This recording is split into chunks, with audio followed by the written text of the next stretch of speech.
when you first came out, I remember you did an interview. Shout out to the Boxing Voice. They did an interview, and you said it wasn't transferable. Correct. Now there's been adjustment now because you gave Teofimo Lopez not only one belt. I saw him showing 2 belts. Why is it now transferred? Because you said now he can move up and down in the weights. Why is there? How come Lomachenko can no longer possess the belt and Teofimo can possess the belt and he can't maintain the WBC franchise? Yeah, any rule or any changes has to adjust and has to upgrade to the moment. Mm-hmm. Just like the instant replay rule in the NFL, it has been adjusting year after year. They move it around to make it as better as possible.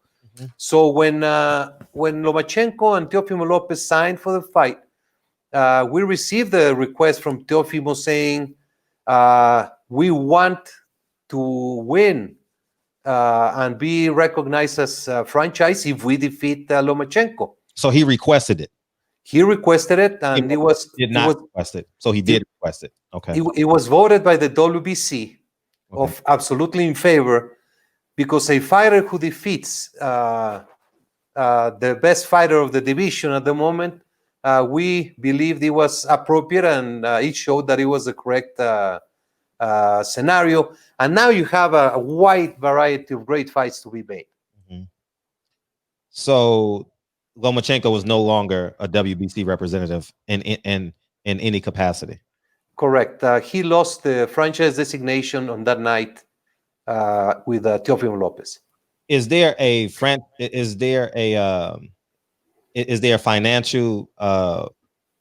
do they got to pay fees on the franchise side, or is it still or is it honorary? No, the franchise, any money derived from franchise goes directly to medical research, mm-hmm. to the WBC Cares program, and to the clean boxing program. Mm-hmm. We did a $150,000 donation to UCLA, which is absolutely proven. We have continued with the clean boxing program, even when there were very few fights during the year. So this is not about finances. It's not about money. Mm-hmm. And what we have is that anything coming from the franchise goes to these programs that are absolutely going back to the sport. Okay, part 4 had one to say. He said, "I just beat COVID. I deserve a belt."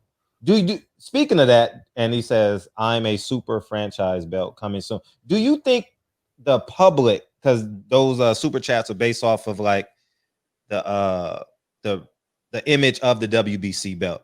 How do you think like the image more important than the belts, or the belts is more important than the image? Because it seems like everyone is really going uptight with all these belts, you know. And the reason why they're coming so uptight with these belts, because if you fight for a belt, it's a double-edged sword. Because if they fight for a belt, it expands their contract. Because I'm sure you know, in the business of boxing, if you fight for a belt and you win a belt, you get a pay bump, and if you defend a belt, you get a pay bump. So I can see where the promoters are like, God damn, all these belts, I got to pay all this money.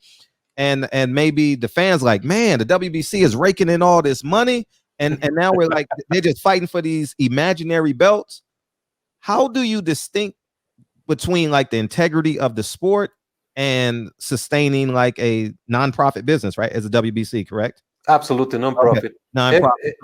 Yeah, every single income that the WBC has go directly back to the sport, back to boxing in many ways. Mm-hmm. But look, it is like a trend.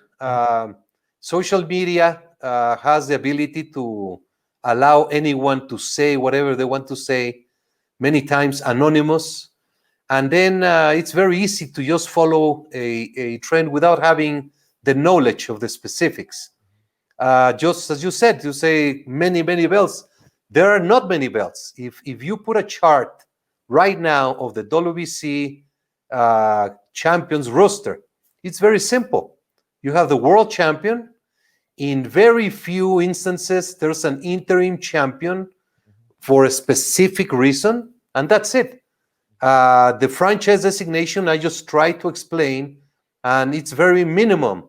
It's 2 cases that we have, And right now, Canelo is the WBC super middleweight champion. So that franchise is not being used at